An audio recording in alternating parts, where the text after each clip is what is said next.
Iñaki Urdangarín es como uno de esos cuadros que se pasan años en los sótanos de los museos. Al principio parecía una buena idea y se gastaron millones en él, pero ha resultado más económico olvidarlo y dejarlo acumular polvo que intentar revenderlo. Era un capricho que sirvió para escenificar el rollito olímpico que la Casa Real siempre había querido atribuirse. No obstante, y a pesar del destierro institucional que se le nota en las orejas alicaídas y en el descoyuntamiento de las cejas, su borbonismo es innegable. Urdangarín ha demostrado gran capacidad mimética, tiene una nariz cebollona y emana sopor y pereza, cumple con la asepsia monárquica. Esto lo escribe el periodista Esteban Ordóñez en Contexto. Hoy hablamos de corrupción y de monarquía. Bienvenidos a Fort Apache.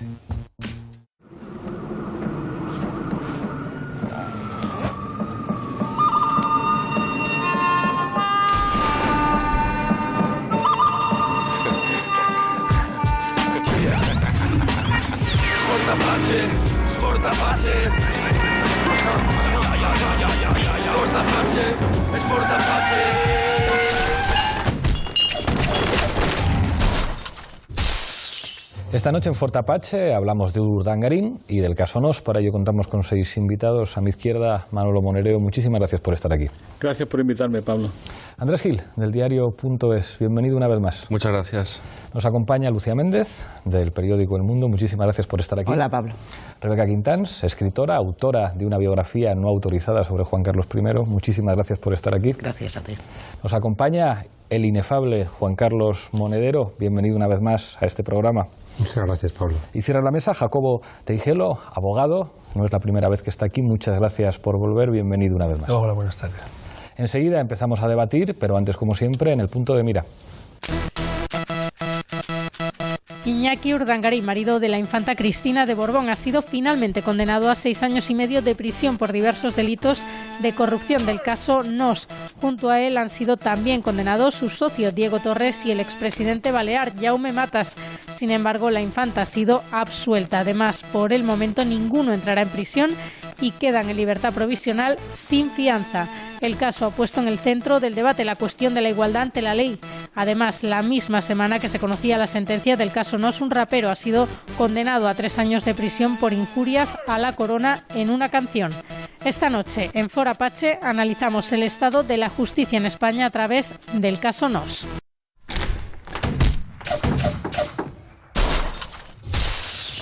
En una canción para la tuerca rap, porque todo está conectado. Empezamos, como siempre, en este programa con la regla del minuto. Misma pregunta para los 6 invitados. Empiezo contigo, Manolo. ¿Qué es lo que estaba en juego con el caso Nos? La credibilidad de la justicia, y que es justamente lo que se va a poner en juego definitivamente. Es decir, la poca credibilidad que tiene la estructura de la justicia española en general y específicamente el tratamiento que le dan a la casa monárquica en especial, ¿no? Yo no tengo otro remedio que recordar a Andrés Bódalo en este momento, ¿no? Un compañero que conozco desde que era un muchacho, que está en la cárcel del Jaén por una serie de conflictos laborales y que le acaban de denegar la petición de libertad, aduciendo de que no está arrepentido de lo que ha hecho y que por tanto va a tirarse los próximos 2 años de su vida en la cárcel por una serie de conflictos laborales. Lo fundamental para mí es unir la sentencia del caso Nos con el nuevo fiscal general, porque creo que hay una nueva fase que se ha abierto. Es decir, mi opinión es que la restauración que está en marcha, la clave es la impunidad de los poderosos. Eso es lo que viene ahora. Gracias, Manolo. Andrés. Sí, yo creo que además de la credibilidad de la justicia, lo que estaba en juego era el aguante, la credibilidad, la fortaleza de seguramente la clave de bóveda de todo el régimen, que no deja de ser la monarquía.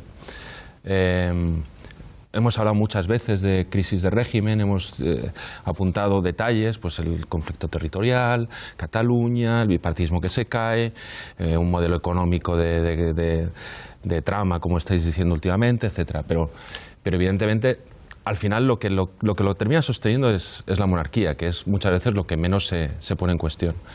Y claro, un golpe duro a la monarquía en un caso como este de corrupción, en el que están implicados el poder político, está implicado el poder empresarial, el poder económico, habría sido duro. Y de momento, bueno, se está cerrando un poco en falso, yo creo. Gracias, Andrés. Lucía. Sí, bueno, a mí me parece que el caso Urdangarín indudablemente es una piedra de toque para nuestras instituciones, desde la jefatura del Estado, que encarna el rey, hasta la Fiscalía, que es otro poder del Estado, hasta la Justicia, que es otro poder del Estado. Creo que efectivamente ha habido una cierta decepción en la opinión pública, creo yo, a propósito de cómo se ha resuelto la primera fase del juicio, ¿no? Estamos esperando, en fin, todavía queda la casación en el Supremo y no sabemos. El hecho de que efectivamente haya sido tratado de una forma obviamente distinta a las expectativas que había, pues yo creo que no es nada bueno para la monarquía ni para la imagen de la monarquía. Pero también pienso, y mirando atrás, que tenemos que tener en cuenta que este muchacho, Urdangarín, a punto estuvo de cargarse la monarquía. Es decir, que lo que se ha hecho, creo que hace 15 años nadie hubiera supuesto que el yerno del rey o el cuñado del rey iba a ser condenado, por lo menos en primera instancia. Gracias, Lucía. Rebeca. Creo que en este caso lo que tenía mucha importancia y lo sigue teniendo porque está cerrado en falso es el comprobar hasta dónde llega la impunidad de la familia real, ¿no? Pues se ve que tiene un tiro bastante corto, puede llegar solo hasta un cuñado, a nadie de apellido Borbón, y además de una manera muy matizada, y en ese sentido pues un fracaso, ¿no? El experimento de a ver si se les puede juzgar o no. Pero de todas maneras yo creo que ya fue un avance muy importante, muy importante. O sea, la bajada, el descenso de Urdangarín hacia los juzgados de Plaza de Mallorca, esa imagen, ya el hecho de ser juzgados, de que la infanta se sentara en un banquillo, yo creo que fue muy importante y que es una imagen que se va a guardar en la memoria durante mucho tiempo, ¿no? Y me parece que es abrir una puerta. Me parece el primer caso. Yo supongo que después de este podrán y vendrán más. Gracias, Rebeca. Juan Carlos. Yo creo que Urdangarín es el hombre correcto, un Vivales que viene del mundo del éxito, del deporte, en el lugar correcto, que es el entramado cuya piedra de bóveda es la monarquía, en el momento equivocado, que es una crisis del régimen que ha funcionado sobre la base de un bipartidismo que está en cuestión por el surgimiento de Podemos y de Ciudadanos, una crisis del centralismo que está en cuestión por la tensión que hay en Cataluña y una crisis de la corona que estaba en cuestión por los desatinos del rey Juan Carlos. Creo que la monarquía sostenía un entramado, una trama, ¿no?, como venimos comentando últimamente, que viene de los reyes católicos y que se sustancia sobre todo con Cánovas del Castillo, y que es un entramado de poder que ahora mismo ya no se puede sostener por dos cuestiones. Una es porque el ejército, que era el gran garante, ya no tiene la función que tenía, y en segundo lugar porque los jueces ya no son tan homogéneos como eran en su momento. Gracias, Juan Carlos. Jacobo. Sí, yo creo que la situación es dinámica realmente, es decir, no es que haya una foto fija, sino que ha habido un momento de avance y en el momento actual nos encontramos en una retoma de posiciones y están consolidando, reduciendo daños. Es decir, estamos en lo que en la rebelión en la granja, el momento en el que se cambia la Constitución y dice todos somos iguales, pero unos más iguales que otros. Hemos llegado a ese momento. Y especialmente está en juego la justicia, pero está en juego también los mecanismos de propaganda y de formación de opinión y de censura, ¿por qué no decirlo?, que han crecido de una forma tremenda, por muchas vías. Y está en juego también la forma de poder en realidad. Es decir, ha habido un momento que se desmandó la población y están volviendo las aguas a su cauce. Y las expectativas yo entiendo que son muy malas. Las expectativas son que incluso podría no entrar en prisión. Es decir, el partido siguiente se juega en casa y no hay equipo contrario. Forma de poder, trama, impunidad. Hay un periodista conservador, Jesús Cacho, que habla directamente de una operación tijera que vincularía a la Casa Real al Partido Popular y al Partido Socialista como elementos sustentantes de un sistema político, digamos, en busca de garantizar acuerdos que mantengan, digamos, ciertos niveles de impunidad. ¿Pensáis que esto existe? O sea, que existen acuerdos no escritos entre los partidos tradicionales, digamos, del sistema del turno en España y la Casa Real para que determinadas cosas no se toquen. Cánovas del Castillo se inventa una España que la va a anclar en los visigodos, falsa, centralista, católica, cuya, ya digo, piedra de bóveda es la monarquía. Y que se articula en torno a un juego turnista, ¿no? Cuando eso se pone en cuestión, este sistema responde. Se había puesto en cuestión unos años antes con la Primera República, donde se impugna ese modelo centralista con 4 presidentes catalanes de la Primera República. Y se impugna de una manera absolutamente evidente con la Segunda República, y por eso Franco tiene que arrasar, ¿no?, con todo lo que significa. De hecho, la propia dictadura de Primo de Rivera es una crisis de régimen que acaba con la monarquía. Y entonces necesitan acabar con, ya digo, con todo lo que significaba la Segunda República, sobre todo porque es la primera vez que se anula ese principio monárquico, ¿no?, que es, de alguna manera, como dice Pérez Royo, el tapón, ¿no?, que permite que todo este entramado encuentre su espacio. Y por eso salen a defender también a la monarquía, cuando uno podría pensar, ¿por qué no lo dejan caer? Porque es que es el entramado que de alguna manera junta todas estas piezas. Es verdad que ha fallado algo ahora, que antes el gran garante de todo esto era el ejército.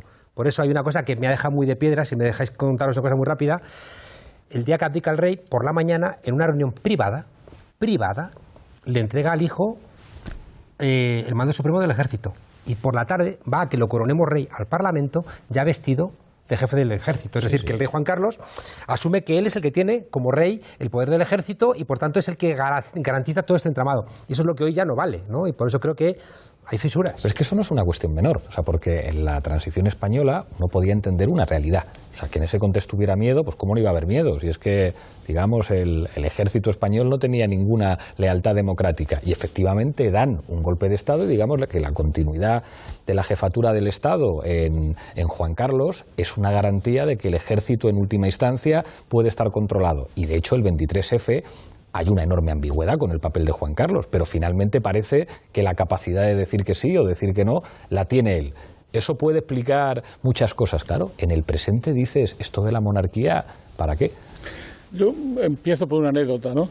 Una mañana, muy temprano, estaba oyendo a Antonio Herrero, que murió, y de pronto aparece, tenemos aquí a una conocida actriz española que nos va a explicar una historia, ¿no? Y esta actriz, que todo el mundo sabemos quién es, pues acaba de decir lo siguiente. Yo estaba allí, yo lo oí, no era algo que me inventara, ¿no? Me voy y me dice, me acaban de robar unos vídeos. ¿Y sabes quién te lo ha robado? Colón de Carvajal. Esas dos cosas yo las oí.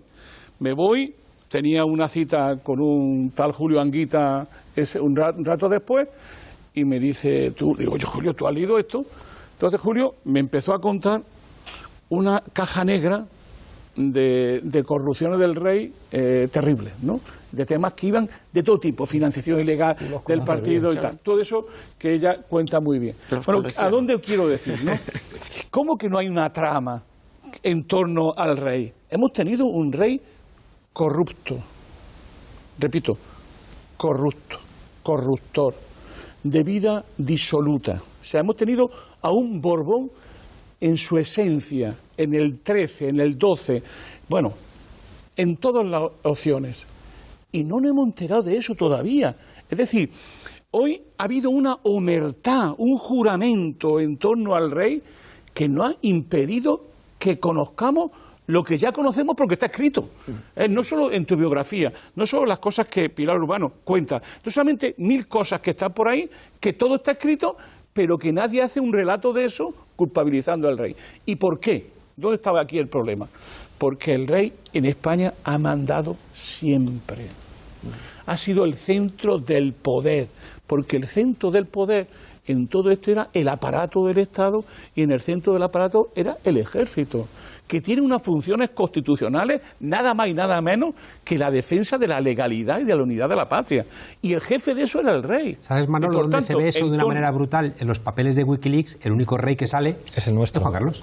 Diciendo el embajador, dile al rey que lo solvente. Y eso no se sabe. Habla con el rey que lo solucione. Eso no se sabe. Eso, es decir, ningún español mínimamente informado conoce que ha tenido un rey corrupto y corruptor, lleno en todo tipo de tráfico y de negocios del peor estilo, y eso lo sabemos todo el mundo, y encima tenemos un rey que ha pasado inmaculadamente en la transición, el motor del cambio, y que al final nos cuenta que fue él que venció el golpismo militar, ¿no? Hombre, pues eso es lo que ha entrado en crisis, ¿no? Inmaculadamente, fíjate si se sabe, fíjate si todo esto que tú cuentas será tan así, que el rey tuvo que abdicar, quiero decirte que es que no, a ver, que no sigue siendo rey. ¿Y cómo fue la operación de abdicación? Bueno, me refiero que fue muy interesante. Con Rubalcaba allí operando, ¿no? Claro, Rubalcaba y Felipe González, que fue el maestro. Me refiero que las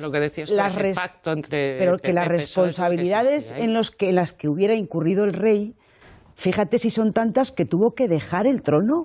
Y él no quería, él no creas que abdicó por su... Es decir, de hecho, su propia mujer, la reina Sofía, siempre dijo, los reyes se mueren en la cama. No, tuvo que abdicar. ¿Por qué tuvo que abdicar?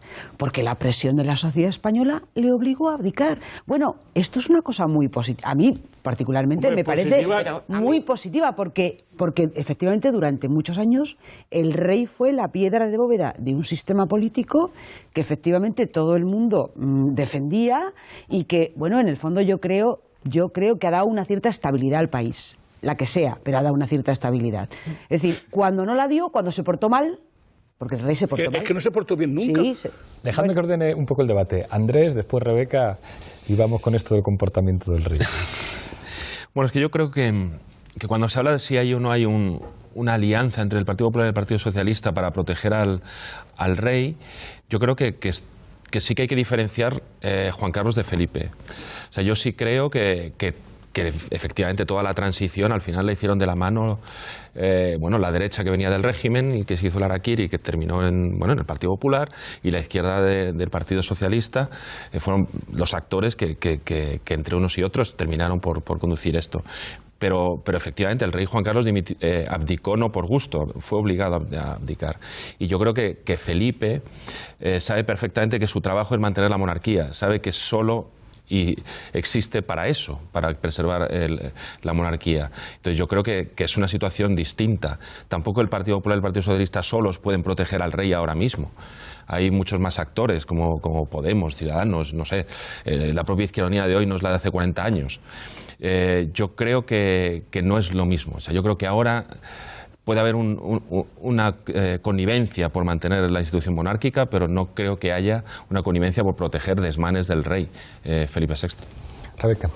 Sí, yo volviendo a tu pregunta inicial, eso si hay un pacto PP-PSOE, yo creo que sí que lo hay, que se pactó en el momento de la abdicación y con leyes el tema del aforamiento exprés, por ejemplo, que era una protección para mantener la monarquía, y que sí, que fue una ficha Juan Carlos que se sacrificó porque estaba muy quemada para mantener el sistema, para salvarlo, ¿no? Mantenerlo con Felipe.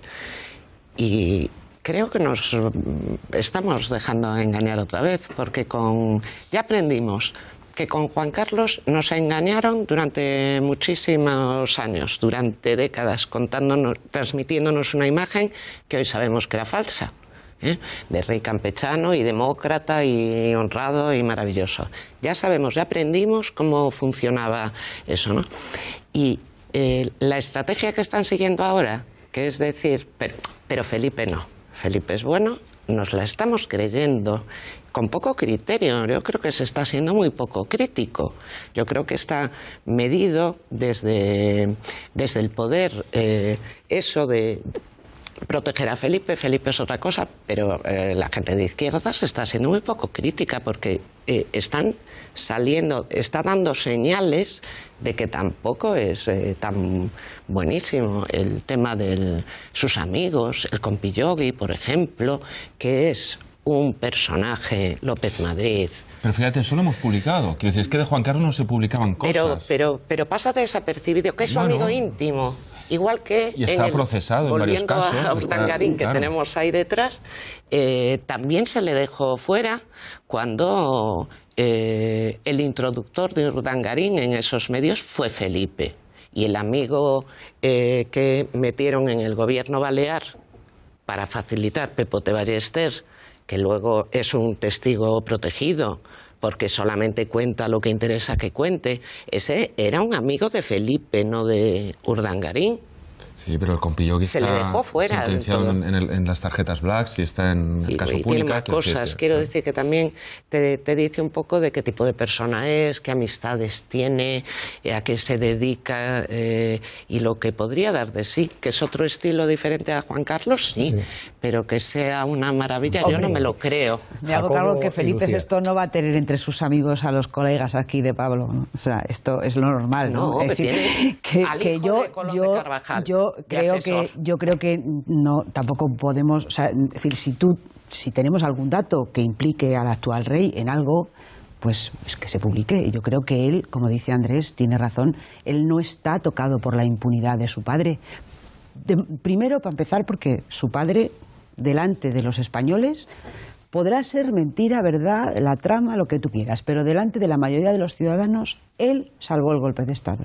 Y luego hay cosas discutibles, efectivamente, esa noche. Pero la inmensa mayoría de los españoles lo pensó así. Puesto que lo pensó así, fue así. Porque sí, es que y si la inmensa mayoría de los españoles cree que el rey se legitimó esa noche, es decir, pues ya está, no sé, por eso ha permanecido en el trono. Por eso, a pesar de las cosas que efectivamente hacía y de la vida que llevaba, permaneció tanto tiempo en el trono haciendo lo que hacía. ¿Por qué? Pues porque se ganó la corona una noche y luego se durmió y se dedicó a hacer lo que le diera la gana. Esto es lo que hizo el rey, que luego hemos descubierto, evidentemente todos. Pero yo creo que no se puede comparar con la actual rey, y estoy de acuerdo con Andrés. Es otra sociedad y él lo sabe. Es otra sociedad y él lo sabe. No se está comportando, de hecho, él se está comportando de forma muy distinta. Ha hecho algunas reformas en la Casa Real, ha quitado de la familia a todo el mundo, solo se ha dejado él y su mujer. Se ha casado con una periodista, es decir, que ha introducido... No, en serio, una persona también. Plebeya, claro, bueno, pero en el sentido contrario, es decir, ahora no hacen falta militares, ahora hacen falta periodistas. Es decir, la monarquía no es posible con transparencia. En ningún caso son compatibles. Estáis hablando de personas, lo de menos son las personas. No hay nadie que pueda dar un solo criterio moral, ético o político que justifique la existencia de la monarquía. Y doctores tiene esta iglesia. Bueno, ¿no? pero esto ya es otra cosa, claro. Ya empezar a distinguir si la mala es la mujer de Franco. No, hombre, es que esto me estás hablando ya de otro debate, que es monarquía. No, claro, pero es que en el fondo el problema es que es una anomalía jurídica. Una anomalía política y una anomalía ética. Que exista alguien que rompa. Todos somos iguales, pero uno no. Y cuando nosotros lo explicamos en la facultad, bueno, eso de la inviolabilidad es una cosa que no se va a producir nunca. Y llega el día y no solo se produce, sino que tiene carácter expansivo, que se quiere extender a todos los primos y cuñados de la monarquía. Sí, ese es el problema, esa es la categoría. No porque cuando yo asisto a un delincuente en una comisaría, el hombre sabe que ha hecho mal. Y sabe que ha hecho mal o ha chocado con las normas que existen en ese momento. Pero cuando les ves que llegan a juicio, dicen, esta gente, decía la señora esta, la hermana del... que cómo podía ser que se iba a ir de este país, que era una vergüenza, que aquí no teníamos clase ni nada, ni sabíamos cómo se hacían estas fiestas, ni nada por el estilo. Eso lo ha dicho. Es decir, está convencida de que tiene toda la razón. Ese es el problema. O sea, no es un problema de que son buenos o malos unos otros, es que no. En el momento en que hay transparencia, no puede haber monarquía. En el momento en que no se pueden construir los mitos del 23F y todo eso, por eso es el problema. Ahora no hacen falta militares, hay periodistas y hay gente que está constantemente censurando y destruyendo vidas de personas, matándolas civilmente cuando intentan sacar algo. Y hace poco lo hemos comentado, acaba de salir ayer el libro de Pedro Farré. Sería largo desarrollar todo eso, contando una participación de Urdangarín. Hombre, no me pongas como ejemplo un tío que se gastó 40.000 euros en prostitutas de las GAE. No vayas al detalle, vete a la categoría. La categoría es que en las GAE abrevaban muchos animales y que él era la persona que podía divulgarlo. Y que como ocurrió eso así, lo eliminaron en base a las debilidades humanas que podía tener. Pues me gusta mucho la frase del último día, cuando quedó vista para sentencia el juicio de Nos, donde a la infanta le pillaron diciendo qué ganas tengo de que salga al juicio y no pisar más este país. ¿Será porque los Borbones han sido maltratados en España? Me gusta recordar a Talleyrand, que decía, es costumbre monárquica el robar, pero los Borbones exageran. Hay un problema en España, y es que la única vez que los españoles hemos decidido qué régimen político queríamos era en la Segunda República. Tan es así, ¿no?, que Franco arrasó, igual que es una cosa que me parece muy interesante, Fernando VII arrasó con la Constitución del 12 y los dos tuvieron que llamar a fuerzas extranjeras a arrasar con el principio democrático que se había sembrado para establecer otra vez el principio monárquico. Y llamó uno a los 100.000 hijos de San Luis y el otro llamó a las tropas moras y llamó a Hitler y a Mussolini para arrasar con lo que había supuesto la Segunda República. Y eso, hay una cosa que nos acompaña hasta hoy, y es que el principio democrático de nuestro país no existe porque está subordinado al principio de legitimidad monárquica. Y tenemos un parlamento, Pablo, donde tú estás, donde está Manolo, subordinado a la monarquía. Los diputados y diputadas, sobre todo el PSOE y el PP, están acojonados frente a la figura del rey y son incapaces de hacer valer un principio democrático en nombre del pueblo. Entonces, mientras que no seamos capaces de establecer esta soberanía democrática, yo creo que seguiremos existiendo subordinados y súbditos y tendremos ordangarines que aprenden en la cena de Nochebuena lo que después hacen. Pero fíjate, Juan Carlos, o sea, hay una cosa que nosotros creo que descubrimos bien, y es que la monarquía no podía ser derrotada en España con la bandera de la República, que ese era el escenario que interesaba precisamente a los monárquicos, porque eso, digamos que en el imaginario trasladaba a un debate del siglo XX que aparecía como viejo y en el que se sentían enormemente cómodos. Si es la tricolor lo que se va a oponer a la monarquía en España, los monárquicos están tranquilos porque digamos que pueden contener a los que podíamos estar a gusto con la tricolor. Cuando se asocia a la monarquía como el significante de la corrupción y la golfería en España, entonces la monarquía sí tiembla. Y digamos que ahí sí se pueden poner elementos en el debate, y yo creo que ahí nosotros actuamos con inteligencia, pero hay que reconocer que la Casa Real actuó con inteligencia, mucho más que algunos partidos. Es decir, si el Partido Socialista, en lugar de hacer la operación Pedro Sánchez, hace la operación Eduardo Madina, yo creo que les hubiera ido mucho mejor. Creo que el Partido Popular fue enormemente conservador y corrió muchos riesgos. La monarquía, después de las elecciones europeas, inmediatamente olfatea cómo está el ambiente y hacen una operación que es una operación que, claro, que es de marketing, pero una operación que funciona bien. Y al funcionar bien, de repente, el significante que se había convertido en lo que todo el mundo señalaba como la clave de la crisis de régimen, que era un tipo que en su edad, en su comportamiento, las cacerías, el nunca más lo voy a volver a hacer, era el significante de un sistema que se estaba pudriendo, inmediatamente lo cambian por una imagen diferente, que es una imagen con un matrimonio con la periodista, con todo lo que queráis, pero que logra, digamos, apartarse de la escena y tener que gestionar el caso Urdangarín, que no es una cosa sencilla, y parece que lo han gestionado con cierta habilidad. O sea, lo de mandarles a Suiza, digamos, en términos de marketing político no está mal pensado. Y a partir de ese momento, digamos que los significantes empiezan a ser otros. Entonces, claro, el problema de la política, yo ahí estoy de acuerdo con Lucía, no es tanto lo que sea verdad, sino lo que finalmente parece. Es decir, hacer política es, digamos, pelear los relatos. Es verdad que cuando tu relato tiene que ver con la verdad, pues es una ventaja que tienes. La mentira es más difícil de sostener, pero si tienes buenos apoyos mediáticos para sostener la mentira, vamos que sí se sostiene. Y hay una cosa que decía antes Jacobo, que merece la pena, porque al final la monarquía nos va a quitar el punto de vista de la justicia, del problema de la justicia en España, que a mí me preocupa mucho lo que viene ahora. Porque creo que él decía que estamos en un momento donde todo se está cerrando de nuevo y donde una restauración avanza. Si os fijáis bien, la restauración comienza con la entronización de Felipe VI. Ahí es donde cambia todo el panorama. Es decir, el sistema toma nota. Hay alguna periodista que ha dicho que eso se hizo en una finca que tiene en Extremadura Felipe González con el rey. Felipe fue el hombre clave en que el rey dejara dejar de ser rey, dimitiera o se fuera ahora lindamente de mérito por esos mundos. Bueno, pues en eso, para mí la clave es este proceso, ¿cómo va esa fase? ¿Qué está pasando ahora? Porque yo creo que lo de Urdangarín tiene mucho que ver con que esto ya ha pasado y no volverá.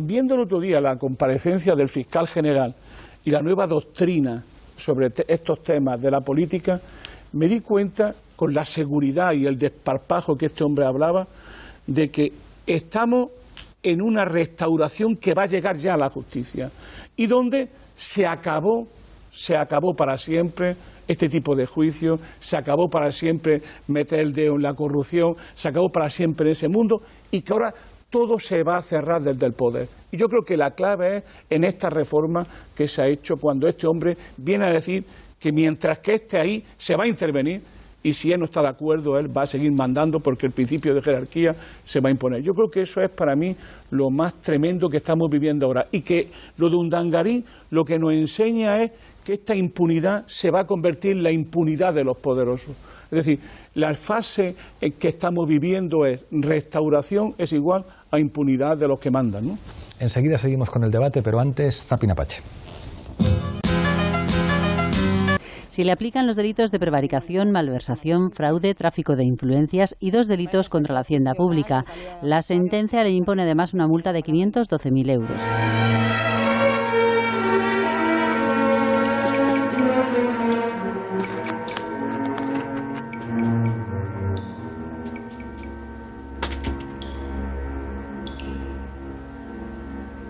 Martín, cuánto me alegro de verte. Ya llevo aquí 20 minutos. Iñaki Urdangarín no irá a la cárcel y podrá vivir en su casa de Suiza.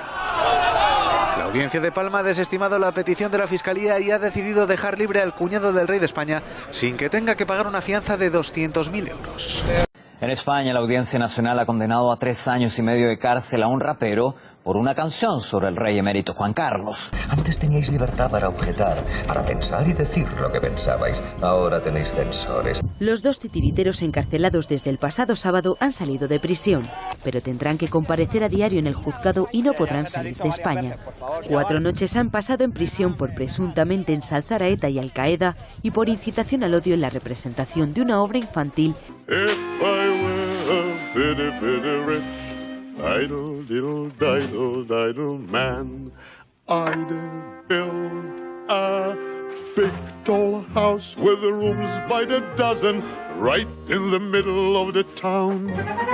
En el Palacio Marivent en 2003, Urdangarín firmó un contrato de 18 millones de euros con el entonces presidente balear Jaume Matas. Este concierto se lo dedico a la señora Justicia, en honor a las vacaciones que parece se está tomando y en reconocimiento al impostor que ha ocupado su lugar.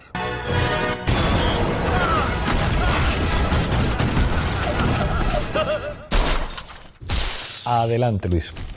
Sí, lo que estábamos comentando es que esto que decís precisamente recuerda ya que todos habéis dado una vuelta por el 19, vamos a hacer los demás. Recuerdo un poco aquello de la noche de San Daniel, cuando Castelar publicó aquel artículo del Rasgo criticando que la reina se había quedado con el dinero, y él viene a ser el nuevo Castelar, y estamos en esa situación, en 1865. El problema es que ahora no tenemos sargentos en el cuartel de San Gil para hacer lo que pasó en aquel momento, aunque tuvieron mala suerte. Es decir, sí que hay un momento de censura, y además hay que darse cuenta que está muy calculada la información. Es decir, se ha dicho que hay 6 años y medio, no es verdad. Esa lata se abre con varias llaves. En primer lugar, son varias condenas de menos de 2 años, cada una de las cuales podría aplicarse el artículo 88 de antiguo del Código Penal y permite que se sustituyan por multa. Y la condena más gorda, que es la de 2 años y medio, 2 años y 8 meses, esa es un conjunto de condenas, un concurso se llama. También se podría abrir esa lata y podría no entrar en prisión. Hay que tener en cuenta algo muy importante. El partido se juega en casa, es decir, mientras que en los tribunales de provincias se pueden encontrar jueces más o menos de su padre y de su madre, en el Tribunal Supremo todos están pesados, contados y medidos. Y hacen lo que están puestos por quienes están puestos. Y además, por si fuera poco, en ese partido, en el Bernabéu del Real Madrid, no hay equipo contrario, no se va a presentar el equipo contrario.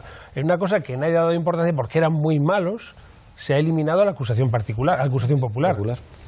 Primero se impidió que entrasen otras acusaciones populares, porque incluso algunos periodistas llegaron a cuestionar qué era eso de la acusación popular. Y se dijo que no podía entrar, creo que era Anguita, una de las que se inventaba. Sí, y en este momento se echa porque eran muy malos. Toda la vida fueron malos, pero en el momento adecuado alguien se acordó de lo malos que eran. Se echa esa acusación popular persiguiendo incluso a la abogada, que eso sería escandaloso en otros países, y yo lo tengo que decir, a mí las etiquetas me tienen sin cuidado, pero que a una abogada que está acusando un asunto tan trascendente se la persiga penalmente me escandaliza. Y esa chica, igual que lo que ha sufrido el abogado de Torres, lo conozco personalmente, y habría que ir incluso más allá, habría que preguntar al fiscal, etcétera, etcétera, y al juez. Claro. Entonces todo eso se ha hecho así, y en este momento las leyes permiten que si no hay una acusación que mantenga esa posición, habría que decirle a Anguita que intentase recuperar de alguna manera la acusación, que le dirían que no, pero que tendría una vía, pero habría que pensar que en este momento nadie va a poder decir lo contrario de lo que digan los recursos. Si la Fiscalía se mantiene en una posición similar, el principio acusatorio, se llama así, impide que el tribunal pueda ser una tercera parte y decidir por su cuenta. El fiscal ha dicho que va a pedir más años de cárcel. Bueno, pero tiene que pedirlos bien. Ha dicho. Pero es que es verdad que si no hay acusación popular, solamente hay Fiscalía. Y la Fiscalía está en España en su mejor momento. Bueno, yo solo quiero recordar aquí, que se lo he recordado antes aquí al letrado, que el Tribunal Supremo, ese Tribunal Supremo que está en la trama y todas estas cosas que decís vosotros, ese Tribunal Supremo a los de Nueva Caixa Galicia, a la audiencia que condenó a los de Nueva Caixa Galicia, le dijo, no, les ha condenado usted a pocos años, así que haga el favor de meterles en la cárcel. Te recuerdo la Constitución, la de todos los animales son iguales. Bueno, lo que digo es que hay muchos ejemplos ahora mismo encima de la mesa. No voy a decir que ha sido condenado un señor que se llama Rodrigo Rato, que por si no os acordáis, os lo voy a recordar yo, que lo viví, era el tío más poderoso de este país con mucha diferencia y ha sido condenado. Es decir, y tiene más procesos abiertos. O sea que a mí hablar de impunidad así en general como que me suena que no. Ha dicho una cosa, yo Manolo, no creo que sea así. Ha dicho una cosa, Manolo, que yo no estaría de acuerdo. Yo creo que van a repetir errores, todos, porque es sistémico. Es decir, han pasado cosas que eran inéditas, Trillo no puede seguir en la embajada, Rato es condenado, la infanta tiene que sentarse. Es verdad que todo no avanza como desearíamos, pero hace 10 años todo era imposible, ¿no? Y es verdad que todo se está sosteniendo sobre un entramado de gente mayor que son los que sostienen al PSOE y al PP. Estos análisis de la gente más joven les suena a ciencia ficción, ¿no? Yo estoy convencido de que van a seguir cometiendo errores, porque no pueden no cometerlos, porque todo esto que están haciendo forma parte de un entramado donde todo está bastante interrelacionado y por tanto van a volver a equivocarse. Y ahí yo creo que vamos a estar nosotros dispuestos, ¿no?, como ciudadanía ya crítica, a decir, no te lo consiento, ¿no? Y por tanto yo no sería tan pesimista de pensar que va a haber un cierre categorial, se va a salvar Urdangarín, la infanta, va a haber una nueva restauración. Yo creo que no es tan sencillito, como en otros momentos de la historia. Recordad que salieron todos los medios a defender al rey diciendo que también cazaba a Hemingway, que no había pagado en el viaje, que había pedido permiso. Me disculpas, todos los medios menos el periódico donde yo trabajaba, si no te importa. Vaya, bueno. Para otras cosas no, pero para la monarquía es verdad que... Bueno, no, es verdad. Es verdad que siempre ha tenido ahí un punto... Sí. Por razones Andrés, es que el diario tampoco. No, claro. El diario, O sea, yo aquí sí que me voy a dar por aludido porque sí, efectivamente. Pero también por lo que comentaba Jacobo, cuando decía, no, es que ahora ya no hay ejército ni militares, ahora están los periodistas, está la censura, etcétera, etcétera. Bueno, yo creo que un ejemplo de que eso no ocurre es que estamos hablando de aquí de esto, por ejemplo, y que estos señores tienen 71 diputados y 5 millones de votos. O sea, yo creo que es un ejemplo. Otro ejemplo es que sepamos que a López de Madrid le llaman compillogi. Eso lo publicamos nosotros en el diario.es. Otro ejemplo es el libro de Rebeca. Sobre todo cómo sale ahora y cómo tuvo que salir hace 15 años, que no es lo mismo. Que no es lo mismo. O sea, sí que está habiendo un cambio. O sea, y no quiero hablar solo de nosotros. O sea, efectivamente, hablar de Lucía. Bueno, ¿quién fue el primero que contó lo de Botsuana y todos aquellos líos con Corina, ¿no? ¿No fue Zarzalejos en el Confidencial.com? Sí. Quiero decir que... Zarzalejos, nada menos. Eso es, ¿no? Y hay otros compañeros, ¿no? Se hace la lista, Contexto, La Marea, bla, bla, bla, ¿no? Y Infolibre, los que queramos, quiero decir, somos muchos. No creo que estemos en ese momento en el que... Sacamos a Corina en primera página. Claro. Yo creo que... Yo estoy con Juan Carlos. O sea, yo sí creo que estamos en 2017, es otro momento. Está por ver si se cierra o no se cierra, como dice Manolo. Pero desde luego que es un momento, es otro momento de época, ¿no? Cualquier crítica a esto es demoledora. Recuerdo cuando empezó la cacería en el mundo. ¿A qué cacería te refieres? La cacería no la cacería, cuando se terminó la veda al rey Juan Carlos. Es decir, cuando se pudieron empezar a contar cosas, ¿no? Yo estoy convencido que había habido un intercambio de algún tipo de favor que pidió el entonces director del Mundo a la Casa Real, no se lo concedió, se enfadó y soltó un aviso porque al día siguiente el rey lo recibió. Bueno, eso es un juicio de intenciones que te inventas tú. Hay causas y efectos que uno le hace pensar. Pedro J. pide que le recibe, le dice que no, suelta esto que voy a contar ahora a los hechos, y a los 2 días le recibe. ¿Qué pasó? Llegó la Zipachi, que salía, venía Felipe diciendo, papá, tengo 2 noticias, una buena y una mala. La buena es que tengo pareja, la mala es que es Alberto de Mónaco, ¿no? Entonces, bastó eso para ver una pequeña revolución. Con esto quiero decir que cualquier información negativa sobre Felipe VI va a ser demoledora ahora. Sí, es decir, no creo que ya puedan tener el grado de impunidad ni colárnosla como nos la colaron en el 23F, ¿no? Yo creo que hay mucha más amplitud, ya no controla, los medios escritos ya no tienen credibilidad, perdón por salvo Lucía cuando escribe en El Mundo. Gracias, Juan Carlos. Todavía nos quedan. Los medios escritos los medios de papel, ¿no? Pero claro, es que hay otra realidad. Y hay otra manera de ver las cosas que ya no puedes controlarla, igual que no puedes controlar a todos los jueces. También puede ser que tengamos un rey que sea un hombre prudente. No, porque es sistémico, porque es el tapón de un, es el tapón puede ser que se gane corrupto. A efectos prácticos, que se gane su puesto con un comportamiento que sea, si no ejemplar, por lo menos que se le parezca. Pero, que se pero ¿cómo lo sabes? Porque no los sé. cambios que políticos y legales después de la abdicación fue ampliar la impunidad a la familia, por ejemplo, que antes no. A lo mejor, no sé si entraría en el rango de familia real, a lo mejor con las leyes que hay ahora, si el cambio que hicieron no hubiera sido ni juzgada la infanta, porque desde luego... Ahora no es familia real. La princesa de Asturias y Leticia Ortiz ahora mismo están protegidas. Antes no estaban las hijas del rey, se amplió la protección, ¿no? Y hombre, pues estamos viendo en los resúmenes y resoluciones judiciales de qué es lo que está pasando con la libertad de expresión. Entonces, hay que confiar en que debe de ser muy buena persona, y a lo mejor si no nos llegan cosas será porque no las hay. Pero el contexto no se le puede investigar.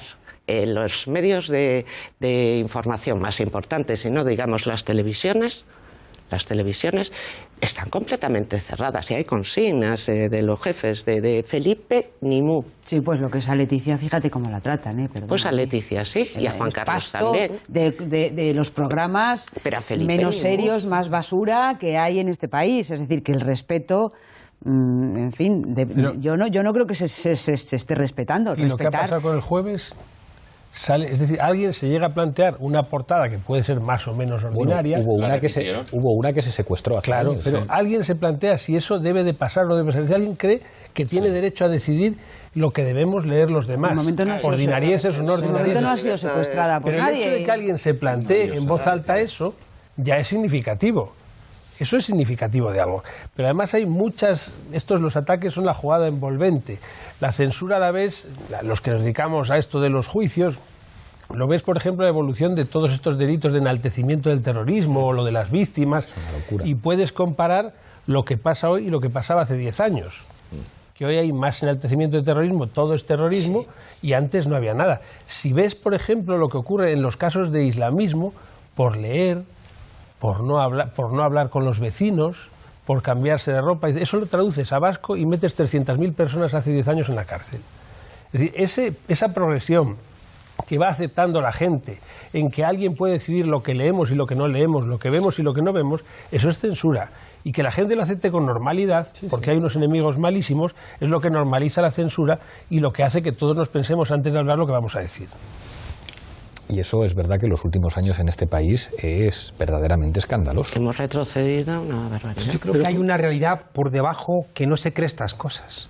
Es decir, que creo que hay un país oficial y hay un país real, ¿no? Sí. Y entonces lo vemos con los alumnos, ¿no? Es decir, yo este año estoy dando clase en Derecho, parecía que era como pues no es verdad, o sea, es decir, que los alumnos de Derecho pues tienen la misma mirada crítica y ya no están dispuestos a comprar determinadas cosas, ¿no? Porque la sociedad, como tú dices, está cambiando. O sea, lo que tenemos es que ver la jugada en su conjunto. Es decir, que hay un intento, desde que fue entronizado Felipe VI, de una restauración que salve al régimen de su enemigo, eso lo estamos viviendo cada día. Eso es lo que explica que detrás haya una trama. ¿Cómo que no va a haber una trama que se oponga a los cambios que este país necesita si pone en cuestión, entre otras cosas, los poderes reales del país? Claro que lo hay. Si es que es casi absurdo. Ahora hemos visto cómo se ha intervenido sobre un partido político como el Partido Socialista, y se ha intervenido desde poderes fácticos, desde tramas organizadas a través de medios de comunicación de poderes, y se ha intervenido y se ha echado un secretario general. Hemos visto lo que ha pasado en Podemos y en su mundo. Es decir, se está interviniendo, se está poniendo freno, se está articulando procedimientos, instituciones y hechos para intentar que el régimen se mantenga en lo fundamental, que es la clave, yo creo, de esta transición. Lo que pasa es que en España, cada vez que hay una crisis, siempre viene una restauración, que es la cooptación de la oposición por el poder, que es el problema que tienen, en este caso con Podemos, y que no lo han podido resolver, pero que están ahí, que van a seguir darle que te pego. Ahora mismo estamos viendo, de facto, un gobierno tripartito. De facto, en todos los grandes problemas vemos esas tres fuerzas políticas organizadamente salvando. Estamos viendo lo que será dentro de poco la nueva composición del Tribunal Constitucional. Estamos viendo la intervención del nuevo fiscal. Todas estas cosas no son cosas extrañas, se están organizando. ¿Qué ocurre? Que por abajo la sociedad ha cambiado y que hay gente que lucha contra eso. Bueno, lo que tenemos es una lucha entre las fuerzas que estamos por la regeneración democrática, por la ruptura democrática en este país, y las fuerzas que están por una restauración más o menos pacífica, más o menos benévola, que encabeza a mi juicio Su Majestad Serenísima. Estamos llegando al final, volvemos a la regla del minuto, un minuto cada uno de conclusiones. Empiezo contigo, Jacobo. Bien, creo, como decía al principio, que este partido hay que jugarlo. Efectivamente, si lo decimos mucho, puede que rompamos la magia y realmente no se produzca, pero eso es lo que llaman en los juicios los americanos el deviation. Es decir, hay que decir cuál es el sesgo para que no se produzca, para que la gente sea consciente. Es decir, no hay un resultado predeterminado. Se puede decir, pero hay un riesgo de que Urdangarín no llegue a la cárcel. Y el hecho de que Urdangarín vaya a la cárcel no nos gusta. A mí no me gusta que ninguna persona vaya a la cárcel. Pero es el hecho de que una institución se someta a la justicia. Es lo que está en juego. No que si este chico es más alto o menos alto, lleva tal ropa o tal otra. Ese es el problema, de si estos señores pueden vivir sin trabajar por derecho propio o tienen que trabajar como los demás para comer todos los días. O si quiere su suegro o su hermano darles de comer, que les lleven a casa. Pero no vivir como reyes, toda la familia, por derecho propio, que es lo que se está discutiendo realmente. Por eso entiendo que es un momento crítico y que quizás, insistiendo en estas cosas, podemos evitar que pasen algunas, al menos poco a poco, ¿no? Gracias, Jacobo. Juan Carlos. Yo creo que se han roto los cuatro elementos esenciales que sostenían este sistema. Se ha roto el bipartidismo por la emergencia de Podemos, se ha roto el centralismo unitario por el derecho a decidir, se ha roto el catolicismo por el laicismo creciente y también por el odio sustancial de esa doctrina hacia las mujeres. Creo que se ha roto, ¿no?, el monopolio de la judicatura porque se ha ampliado la base social de los jueces y se ha roto lo que era lo que cerraba toda esta lógica, que es la monarquía, donde en el siglo XXI ya no tiene credibilidad. Tienen credibilidad las monarquías europeas porque eran monarquías constitucionales antes del sufragio universal, la única que no era, en ese caso, es la nuestra, y sobre todo porque lucharon contra el fascismo, cosa que no hizo la nuestra. Y por tanto yo creo que todos estos elementos están poniendo en solfa lo que existe, y donde nos la jugamos es en la capacidad de reinventar algo alternativo. ¿Qué pasa? Porque asumamos que todo esto está en un profundo riesgo. Gracias, Juan Carlos. Rebeca. Estoy muy de acuerdo con lo que dices, porque aunque haya dicho que con el cambio de un rey a otro parece que no cambió nada, incluso que se fue un poquito para atrás, eso me parece que es que están nerviosos y que quieren proteger la institución monárquica a toda costa, porque sí creo que se han roto muchas cosas, que no da mucho más de sí la monarquía, que ha pasado muchas crisis, ¿no? Y precisamente por eso yo creo que ahora están, después de lo de Urdangarín, que yo no creo ni que entre en la cárcel, pero fue algo muy importante, ya que la cuestión de que fuera juzgado, que estamos avanzando en muy buena dirección, y que si salen más cosas, si hay un escándalo de Felipe, no lo va a resistir ni de broma, ¿no? Pero sí que lo están intentando, y ahí deberíamos estar alerta a temas de censura y tal, ¿no? Gracias, Rebeca. Lucía. En términos generales, lo que ha pasado en este país en los últimos años es que efectivamente la sociedad ha cambiado, se ha vuelto exigente y, por supuesto, la monarquía lo ha leído, lo ha visto que el cambio estaba ahí, por tanto ha hecho su propia perestroika, ¿no?, la monarquía española. Y creo que de momento lo está haciendo con algún éxito.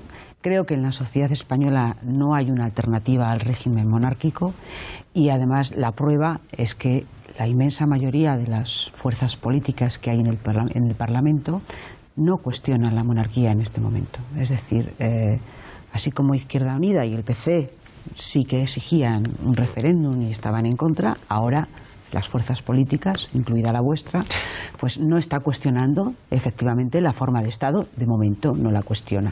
O sea, le vale con lo que hay. Eso es una demostración de inteligencia política porque efectivamente en la sociedad española yo creo que no hay una demanda de un cambio de régimen. Gracias, Lucía. Andrés. Sí, muchas veces en los últimos años, sobre todo a raíz del surgimiento de Podemos, se ha parafraseado aquello de Gramsci, ¿no?, de que lo nuevo no acaba de nacer y lo viejo no acaba de morir. Pues seguramente el caso Urdangarín es uno de los reflejos de que lo viejo sí puede morir, y aunque sea poco a poco, ¿no? Tú comentabas que la monarquía era un significante de la corrupción hasta el punto de que se llevó por delante al rey Juan Carlos para poder quitarse de en medio eso.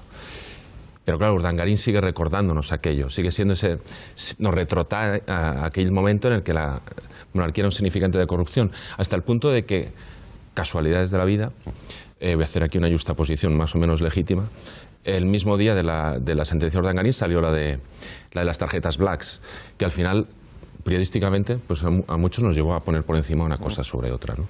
Entonces yo creo que todo esto es lo que está en juego y la verdad veremos al final si lo viejo termina de morir y lo nuevo termina de nacer. Gracias, Andrés. Manolo. Yo creo que hay un nudo, ¿no? Un nudo entre crisis y conflicto. Ese es el nudo que hay. Yo creo que hay una crisis de régimen, yo creo que lo reconocemos todos.